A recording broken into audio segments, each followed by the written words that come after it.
ஆனா இந்த துலாம் ராசியில சுவாதி நட்சத்திரம்னு ஒரு நட்சத்திரம் இருக்கு. ராகுவோடைய சாரம் உடைய நட்சத்திரம். சிறு வயதுல கஷ்டப்படுவாங்க, நோயின் நொம்பலத்துல வாடுவாங்க, பணம் காச தாய் தகப்பனுக்கு நோய்க்கே செலவு பண்ணுவாங்க, இரவுல தூங்க பயம் இருக்கும், கால தாமதமா தான் பேசுவாங்க, பலவித இடையூறுகளையும் இன்னல்களையும் அடைஞ்சிருக்கக்கூடிய ராசியில இது ஒரு நட்சத்திரம் துலாம் ராசி. இந்த சுவாதி நட்சத்திரத்தோடைய தகப்பனுடைய அப்பா செஞ்ச சாப பாவத்துக்கு ஏத்த மாதிரி தான் இந்த குழந்தையோடைய ஆயுஷ். தகப்பன் பல இன்னல் இடையூறு செஞ்சிருந்தாருன்னா அற்பாயுஷ். இத மாத்திரை மருந்துல மருத்துவமனையில போய் குணப்படுத்த முடியாது. நல்ல ஜோதிடத்தை கொடுத்து இந்த ஜாதகத்துக்குள்ள கிரக பீடைய போகக்கூடிய தருணத்தை முறையான சாந்திகள்லையும் வழிபாட்டுகள்லையும் பக்குவம் பண்ணிக்கலாம். மனைவி கிட்ட கொடுத்தாவே அவ சிக்கனமா தான் செலவு பண்ணுவான். அப்ப மனைவி கிட்ட கொடுத்து செலவு பண்ணா அந்த காசு வளரும். அதே சம்பாத்திய வச்ச காசை ஜாலியா செலவு பண்ணணும். பெண் நண்பர்கள் மோகங்கள்ல பெண் நண்பர்கள்ட்ட கொடுத்தோம்னா அந்த காசு குறைஞ்சு வீரியம் குறைஞ்சு கடனாளியாகி நோயின் நொம்பலத்துல கஷ்டப்படக்கூடிய நேரம் துலாம் ராசிக்கார ஆண்களுக்கு ஒரு குறிப்பிட்ட கால வயசுல வரும். கல்ல கொடுத்தா கூட கடிச்சு மென்னு துப்பிடுவீங்க. அந்த மாதிரி பல்லு பலமா இருக்கக்கூடியவங்க துலாம் ராசிக்காரர்கள். உங்களுக்கு சூனியம் நடக்கும். மனைவிக்கு துரோகம் பண்ணா மனைவியோடைய அம்மா அப்பா அவங்க வகரால ஏதாவது ஒரு தொந்தரவு பண்ணுவாங்க. மனைவியே கூட தொந்தரவு பண்ணுவாங்க. மாந்திரிகரை நாடி தன் கணவனுக்கு என்ன ஆனாலும் பரவாயில்ல, அடிபட்டு உதப்பட்டு வீட்டுல கிடக்கட்டும், நான் கஞ்சி ஊத்திக்கிறேன் அப்படின்னு சொல்லி மனைவியே சூனியம் பண்ணுவாங்க, மாந்திரிகரை நாடுவாங்க. அதனால கவனம் தேவை துலாம் ராசிக்கார ஆண்.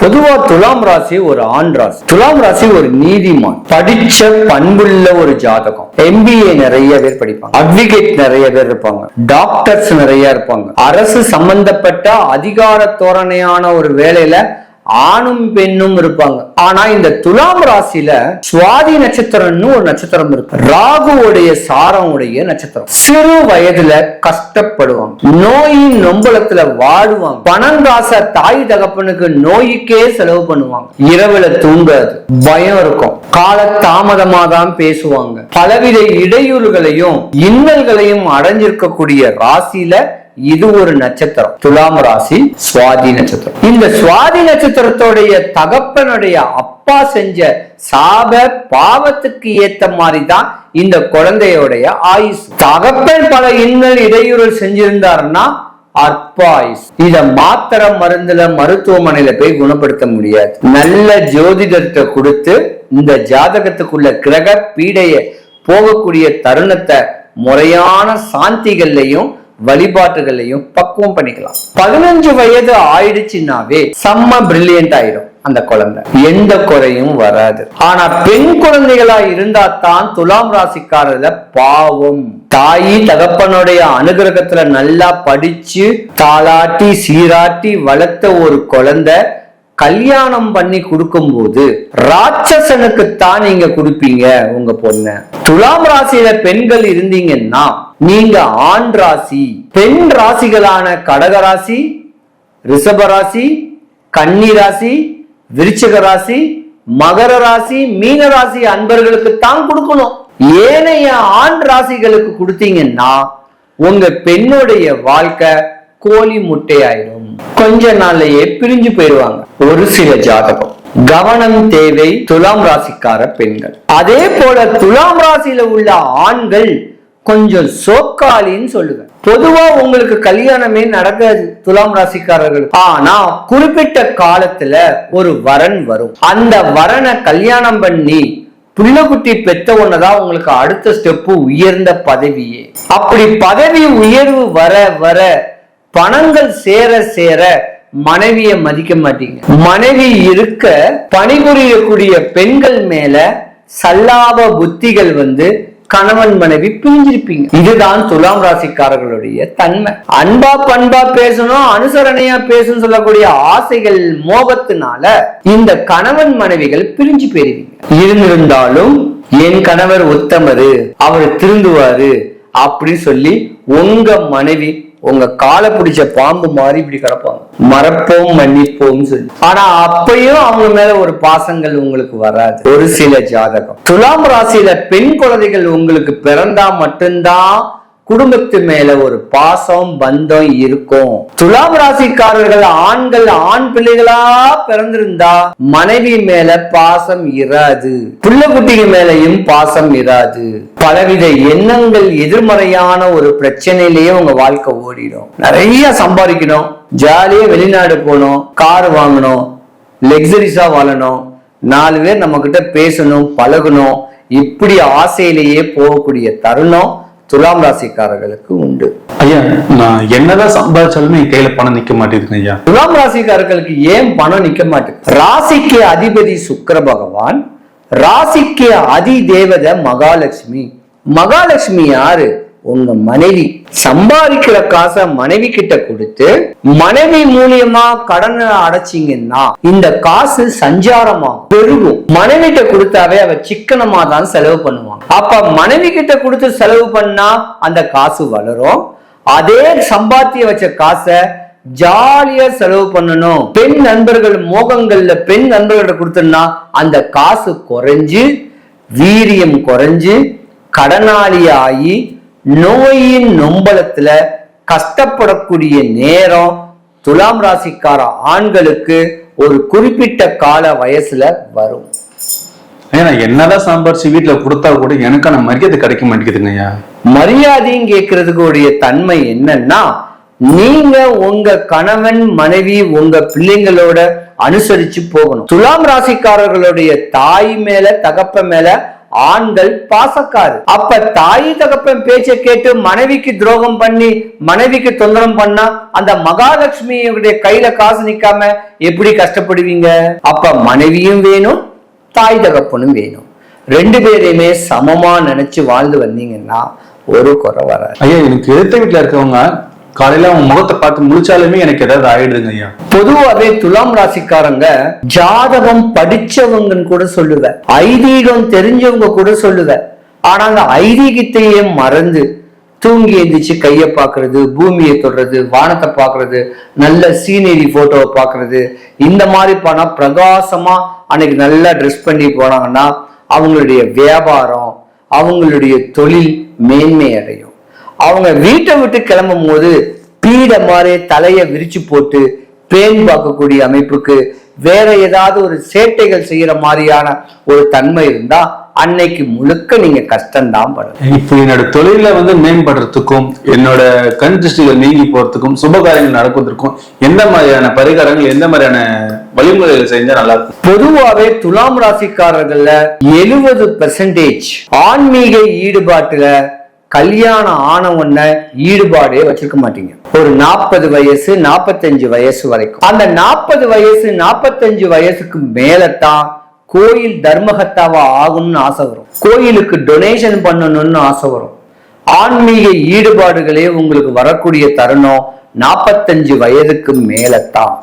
அப்ப அந்த ஆன்மீக ஈடுபாடு வரும்போது பொதுவா துலாம் ராசிக்காரங்கள் ராட்சசர்கள் தான் சொல்லுவாங்க. மனிதன், தேவன், ராட்சசர். அப்ப ராட்சசர்களுக்கு தான் ஆயுசு அதிகம். 70 வயசு 75 வயசு வரைக்கும் உடலுக்கோ உயிருக்கோ எந்த பிரச்சனையும் வராது. கல்ல கொடுத்தா கூட கடிச்சு மென்னு துப்பிடுவீங்க. அந்த மாதிரி பல்லு பலமா இருக்கக்கூடியவங்க துலாம் ராசிக்காரர்கள். உங்களுக்கு சூனியம் நடக்கும். மனைவிக்கு துரோகம் பண்ணா மனைவியோடைய அம்மா அப்பா அவங்க வகரால ஏதாவது ஒரு தொந்தரவு பண்ணுவாங்க. மனைவியே கூட தொந்தரவு பண்ணுவாங்க. மாந்திரிகரை நாடி நான் கணவனுக்கு என்ன ஆனாலும் பரவாயில்ல, அடிபட்டு உதப்பத்து வீட்டுல கிடக்கட்டும், நான் கஞ்சி ஊத்திக்கிறேன் அப்படின்னு சொல்லி மனைவியே சூனியம் பண்ணுவாங்க, மாந்திரிகரை நாடுவாங்க. அதனால கவனம் தேவை துலாம் ராசிக்கார ஆண். தொழில் தடை, தொழில் முடக்கம், சுகாதார சுப காரியங்கள் நடக்காமல் இருப்பது, தீய சக்திகளின் பாதிப்பு நடக்கிறது. எங்களுக்கு எப்படிலாம் இருக்குது, ஏன் அப்படி நடக்குது அப்படின்னு தெரிஞ்சுக்க கேட்கறாங்க. அப்படி நடந்துருச்சு, இப்ப அதெல்லாம் தப்பிக்கணும். நாங்க தாராளமா இதை பத்தி நான் சொல்றேன். மேஷ ராசி முதல் மீன ராசி வரைக்கும் இருக்க வேண்டிய 12 ராசிக்காரர்களுக்கும் பல இடையூறுகளை இன்னல்களை தாண்டித்தான் வாழ்க்கையினுடைய உச்சத்துக்கே போக முடியும். ஏன்னா 12 ராசி 27 நட்சத்திரம் 9 கிரகங்கள், கிரகங்களுடைய ஆதிக்கம், கிரகங்களுடைய பாதகம், கிரகங்கள் நம்மளுக்கு செய்யக்கூடிய தீங்குகள், அதாவது தசநாதன் தசா புத்தின்னு ஒரு கணக்கு இருக்கு.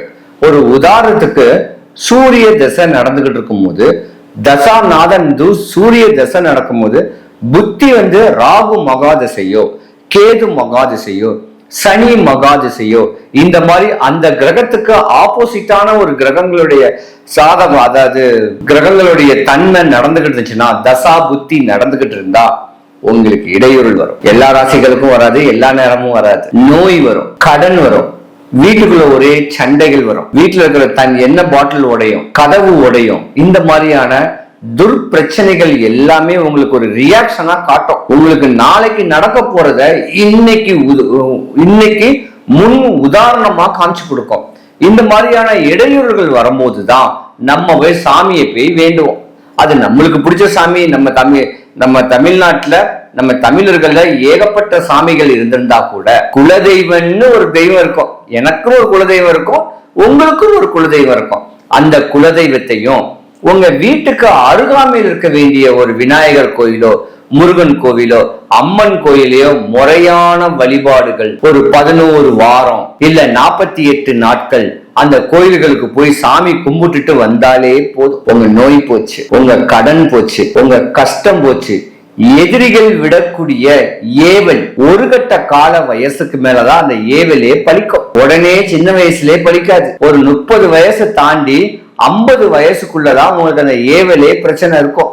அந்த பிரச்சனையை கூட இந்த மாதிரியான கிட்ட இருக்க வேண்டிய கோயில்களுக்கும் குலதெய்வ கோயில்களுக்கும் முறையா போனீங்கன்னா உங்க தலைமுடி கூட கொட்டாது. 70 வயசு 80 வயசு வரைக்கும் வாழ்க்கைய ரசிச்சு ருசிச்சு அற்புதமா வாழலாம். ஜோதிடம் என்பது ஒரு திடகாத்திரியம். அந்த திடமா சொல்றோம் பாருங்க, நாளைக்கு உனக்கு இந்த மாதிரி விஷயங்கள் நடக்க போகுது, உனக்கு இந்த தசா புத்தி நடந்துகிட்டு இருக்கு, இந்த தசநாதன் இந்த புத்தி நடக்கிறதுனால இந்த மாதிரி இடையூறுகள் எல்லாம் வரும் அப்படின்னு சொன்னவன அதுக்கு உண்டான ஒரு பரிகாரங்களோ வழிபாடுகளையோ நீங்க கரெக்டா முறையா பண்ணிக்கிட்டீங்கன்னா ஒரு குறை கூட வராது. உண்ண உறங்க உறைவிடத்திற்கு பஞ்சம் வராது. ஏன் ஒரு மனுஷன் வாழ்க்கையில பின்தாங்கியே இருக்கிறான், முன்னுக்கு வராம இருக்கான்னா இந்த கிரகங்களுடைய ஆதிக்கம் தான். அப்ப கிரகங்களை நம்ம மதிச்சு கிரகத்துக்கு உண்டான அமைப்பை காலையில சூரியனை ஒரு 6 to 7 சூரிய நமஸ்காரம் பண்ணிட்டு சாயந்தரம் 5:45க்கு சூரியன் மறைஞ்சு சந்திரன் தெரியும், அந்த சந்திரனை பார்க்கணும். அதே போல பௌர்ணமி எப்ப பௌர்ணமி ஆரம்பிக்கோ அந்த இரவு ஏதாவது ஒரு கோயில் இருந்து பௌர்ணமியை பார்த்தாலோ உங்க வாழ்க்கை பிரகாசமா இருக்கும், எந்த பிரச்சனையும் வராதுங்க. நம்ம செய்யக்கூடியது இயற்கையை வழிபடணும், இயற்கையே நம்ம அண்ணன்.